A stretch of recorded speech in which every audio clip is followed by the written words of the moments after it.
Amigas e amigos do Redação em Gotas, muito obrigado pela audiência de vocês em mais esta microaula, a de número 22, na qual, aliás, estamos inaugurando mais um quadro, ou se vocês preferirem, mais uma linha de microaulas, chamada Não Tema o Tema. E por que esse nome, por que esse título, né? O primeiro tema do título é do verbo temer, no imperativo, né? Não tema. E o segundo é o substantivo, o tema. Né? E tema de quê, no caso? Né? Claro, tema de redação. E o que nós faremos nesse novo quadro? Faremos algo que até já fizemos anteriormente. Nós analisaremos temas de redação de vestibulares, de concursos, do Enem, né? Sei lá, qualquer outra coisa que pintar por aí, por que não? E nós já fizemos isso por ocasião das últimas edições, nessa transição de 2016 para 2017, do Enem, foram duas, aliás, né? Teve aquele problema das ocupações de escolas que obrigou a realização de um novo exame, então houve dois Enems, né? Em 2016 e da FUVEST em 2017. E nós faremos neste quadro, embora o procedimento não seja novo, o quadro é novo, né? Não tema o tema, nós resgataremos edições anteriores. Né? E vocês podem até sugerir. Olha, Mauro, eu fiz um concurso tal, talvez você não conheça. Manda por e-mail. Vamos colocar aí rdg@legolos.com.br. Mande a sua sugestão de tema ou qualquer que seja a sua sugestão, a sua dúvida. O e-mail está aberto a todos. E nós inauguraremos este quadro, né, resgatando um tema de edição anterior, com a FUVEST de 2012, cujo tema, aliás, foi participação política, indispensável ou superada. Vejam só que, embora tenha acontecido essa prova em 2012, o tema é quentíssimo hoje, em 2017, participação política. Então, esse nosso novo quadro quebra aquele argumento que alguns poderiam colocar, né, objetando, sendo contrário. Ah, mas o tema é muito antigo, não vale a pena rever, é melhor falar dos temas que vão cair aí futuramente, etc., as probabilidades. Mas não, é bom analisar provas anteriores, exames anteriores, né, temas anteriores, primeiro porque quem vai fazer a prova vai se acostumando com o estilo. Né? A FUVEST não tem um padrãozão como tem o Enem, no caso que nós analisaremos hoje, que o Enem é quase sempre aquele mesmo estilo. A FUVEST nem tanto. Na última edição, agora este ano, 2017, apresentou um textão motivador, né, que era do Kant, né, do Immanuel Kant, e abordava assuntos de Immanuel Kant, para quem não sabe, um grande filósofo, né, de séculos atrás, mas ainda muito atual. E nessa edição de 2012, que nós analisaremos nesta microaula, não será um único texto, mas 5 textos, na verdade um deles uma tirinha, que dão base são os textos motivadores do que se pede, né, sobre participação política. E com essa prática de análise de temas, né, habituando-se a fazer isso, e vocês assistindo aos nossos quadros, às nossas microaulas, vocês pouco a pouco vão, né, adquirir conhecimentos e técnicas para conseguirem fazer uma boa prova futuramente. Né? E isso é muito importante. E qual foi o tema e quais foram os textos motivadores? Já dissemos o que foi pedido, né? Qual o tema específico, quais foram os textos motivadores da prova de 2012 da FUVEST. O texto 1, de ninguém menos que Aristóteles, um dos grandes, um dos maiores filósofos da história da Grécia Antiga, né? e lido, relido e comentado, debatido até hoje. Texto 1, né? Vejam aí no quadro, na tela. A ciência mais imperativa e predominante sobre tudo é a ciência política, pois esta determina quais são as demais ciências que devem ser estudadas na polis. Nessa medida, a ciência política inclui a finalidade das demais, e então essa finalidade deve ser o bem do homem. Esse trecho aí do Aristóteles adaptado, mas que fala sobre política com uma visão um pouquinho diferente, né, talvez da que nós temos hoje de política. a política na polis, aquela participação, pelo menos o que a gente lê, os historiadores falam, relatam, de que se participava nas praças públicas, não só com manifestações propriamente ditas, mas com debates, né, com decisões tomadas em praça pública. Era algo diferente, um pouco diferente do que é hoje.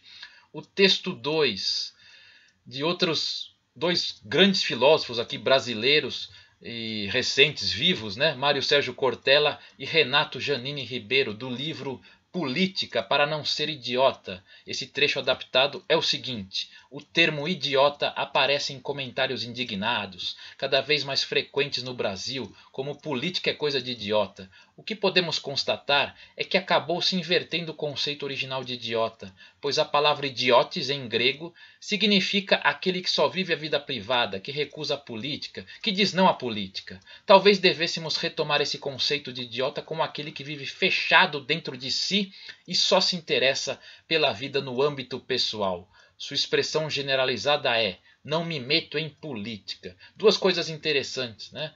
Eles pegam um conceito no original, vem do grego, aliás, de novo o grego, né? Falamos de Aristóteles agora há pouco, e invertem, né?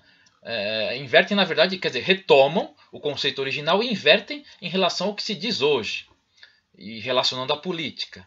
O texto 3 é de uma grande poeta ou poetisa, né? A Wisława Szymborska, polonesa, faleceu há alguns anos, ganhadora de Nobel, inclusive. Filhos da época. Somos filhos da época, e a época é política. Todas as tuas, nossas, vossas coisas, diurnas e noturnas, são coisas políticas. Querendo ou não querendo, teus genes têm um passado político, tua pele um matiz político, teus olhos um aspecto político. O que você diz tem ressonância, o que silencia tem um eco, de um jeito ou de outro político. Enfim, resumidamente diz que nós estamos imersos na política, a política está impregnada em nós, é o que a Wisława Szymborska quis dizer. O texto 4 é de outro polonês que faleceu há pouco tempo, um filósofo respeitadíssimo, Zygmunt Bauman, do trecho do Em Busca da Política. E o que diz esse trecho? As instituições políticas vigentes, por exemplo, partidos políticos, parlamentos, governos, vivem hoje um processo de abandono ou diminuição do seu papel de criadoras de agenda de questões e opções relevantes, e também do seu papel de propositoras de doutrinas. O que não significa que se amplie a liberdade de opção individual. Significa apenas que essas funções estão sendo decididamente transferidas das instituições políticas, isto é, eleitas e em princípio controladas, para forças essencialmente não políticas, primordialmente as do mercado financeiro e do consumo. A agenda de opções mais importantes dificilmente pode ser construída politicamente nas atuais condições. Assim esvaziada, a política perde interesse. E para finalizar, os textos motivadores, vem uma tirinha, nesse caso o texto considerado de um modo amplo, não apenas o texto propriamente dito como a gente conhece, uma tirinha do Adão, publicada na Folha de São Paulo em 2011, tem uma moça e um rapaz. A moça pergunta ao rapaz: o que você acha da atual conjuntura política do país? E o rapaz responde: sou apolítico. Aí vem uma figura lá atrás dele que traduz, entre aspas, e diz: sou ignorante, é o homem legenda. Ele sai dando risada. É como que ele quisesse dizer que, ao dizer apolítico, o rapaz tenha dito ou admitido sua ignorância. E o que se pede? Os textos aqui reproduzidos falam de política, seja para enfatizar sua necessidade, seja para indicar suas limitações e impasses no mundo atual. Reflita sobre esses textos e redija uma dissertação em prosa na qual você discuta as ideias neles apresentadas, argumentando de modo a deixar claro o seu ponto de vista sobre o tema: participação política, indispensável ou superada. Bem interessante e bem atual. Foi em 2012, mas poderia ser aplicado hoje. Vamos analisar um pouco rapidamente a época. 2012. A política estava tão efervescente como hoje? Não estava aqui no Brasil. Não estava. Tanto que foi em 2013 que houve aquelas manifestações marcantes, que começaram protestando contra os aumentos de tarifas de ônibus, e hoje resultaram em várias manifestações de vários matizes, várias opções, várias preferências, várias ideologias. É algo que não estava acontecendo em 2012. Em 2012, de fato, estava havendo para muitos essa visão apolítica, esse distanciamento da política. Hoje não. Hoje, até com as redes sociais, com a internet, a coisa está quente até demais. Há um extremismo, na minha opinião, mas a opinião de muitos. Então há uma briga ferrenha entre aqueles que são de um extremo, sei lá, não digo extrema esquerda, mas que são de esquerda ferrenha, e aqueles que estão extremamente para o lado da direita, né? Embora eu acho que essa visão de direita e esquerda deva ser até analisada com muito cuidado hoje em dia, talvez já não seja mais essa reta, né, com os dois extremos, e essa gradação talvez seja algo até uma forma diferente hoje em dia.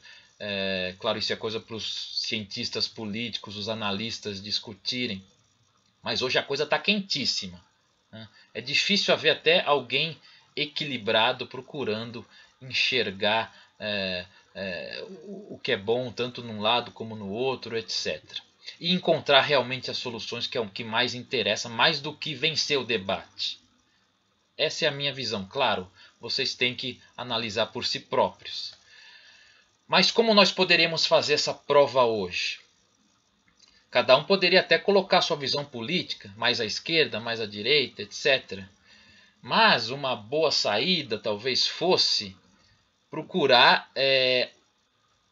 até a partir do texto 1, procurar sugerir uma nova maneira de fazer política. Alguém que propusesse numa redação uma maneira diferenciada de fazer política sem ser apolítico. Alguns podem dizer que até que a participação política está superada. Eu acho que hoje em dia seria uma grande bobagem alguém dizer isso. Então a resposta seria que é indispensável, certo? Mas de que maneira? Aí vem de que maneira. Talvez seja o grande diferencial de quem abordar.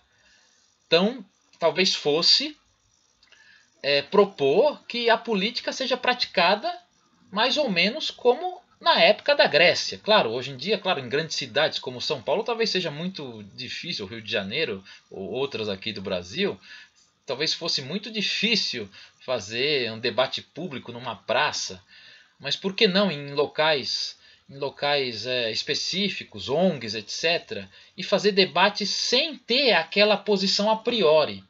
Porque se a gente vai, por exemplo, vai a um debate a um sindicato, né, ou, claro, a um partido político, você já sabe que a posição deles, em geral, é aquela. E quem contestar vai levar paulada.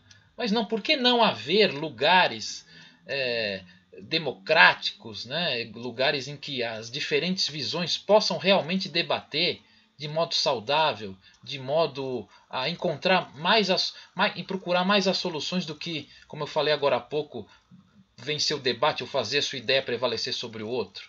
Tentar uma amálgama de visões e procurar algo novo. É o que, em grande parte, o que está presente no texto 1 do Aristóteles, né? A ciência política, não a política pré-fabricada, a política daquelas ideologias já padrão, já cada uma, você já conhece, num partido você já conhece a ideologia, no outro partido já é aquela outra, e ninguém pode discutir fora dessa ideologia ou desse padrão de pensamento. Então, a opção talvez fosse não, muito provavelmente seria de dizer que a participação política é indispensável, mas de uma maneira diferente. Então pegar esse viés, qual a maneira correta, qual a maneira mais produtiva de se fazer política, né? Discutindo, debatendo, ouvindo o outro, procurando as soluções para qualquer coisa que seja, uma questão da cidade, uma questão do país, tanto faz, da cidade for pequena, a cidade for média ou grande. Então a política pode ser feita de um modo diferente e procurar, até em atenção ao texto 4, né, procurar não se deixar subjugar pelo poder econômico, né, como o Bauman alerta, a força do mercado financeiro, a força do consumo, enfim, a força do dinheiro, né, procurar saídas que não dependam da força econômica. e ter uma participação política que seja natural e não seja forçada, seja feita de modo leve, gostoso, quer dizer, com o debate, mas sem com aquela pressão de querer vencer o outro, de mostrar a sua visão, que a sua visão é melhor do que a do outro. Então poderia ser esse um viés, certo? E você, o que acha? Você pode dar sua sugestão aqui no YouTube, tem o setor de comentários, tem sido ainda pouco usado aí no nosso canal, eu quero mais comentários, então vamos lá. Não só se inscrevam aí, como no botãozinho de inscrever-se, mas deixem seus comentários ou enviem e-mail, como eu já falei. Há outras possibilidades também, nós até abordaremos isso melhor. E quero a opinião de vocês sobre essa prova, a de 2012, com o tema relacionado à política da FUVEST. E por enquanto é isso aí. Aguardo aí a interação de vocês. Um grande abraço, tudo de bom. Até a próxima microaula do Redação em Gotas.